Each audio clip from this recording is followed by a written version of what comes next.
ছাত্ৰ-ছাত্ৰীসকল, আজি অষ্টম শ্ৰেণীৰ সমাজ বিজ্ঞানৰ ভূগোল খণ্ডৰ পাঠ নম্বৰ 6 ভাৰতৰ উদ্যোগ আৰু পৰিবহণ ব্যৱস্থা এই পাঠটোৰ ওপৰত তোমালোকৰ 10 নম্বৰ হোম এছাইনমেণ্ট হিচাপে 4টা প্ৰশ্ন দিয়া হৈছে।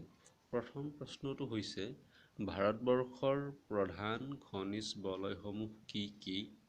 এখন তালিকা প্ৰস্তুত কৰি ইয়াৰ অৱস্থান আৰু প্ৰাপ্ত খনিজ সম্পদবোৰৰ নাম লিখা।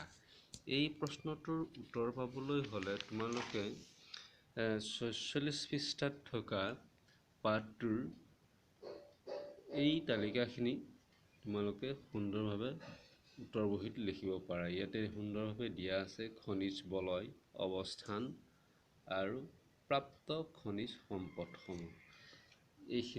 এই তালিকাখিনি হুবহু লিখিলেই তোমালোকৰ 1 নম্বৰ এছাইনমেণ্টটো কৰা হ'ব।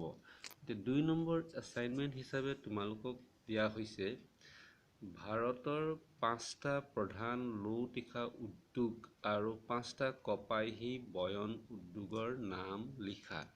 এই প্ৰশ্নটোৰ উত্তৰ পাবলৈ হ'লে তোমালোকে পাঠটোৰ 47 পৃষ্ঠাৰ ভাৰতৰ প্ৰধান খনিজ উদ্যোগ এই দফাটোৰ পৰা ইয়াত দিয়া আছে ভাৰতৰ প্ৰধান লৌ-তীখা উদ্যোগসমূহ হ'ল ইয়াৰ পৰা যিকোনো 5টা আৰু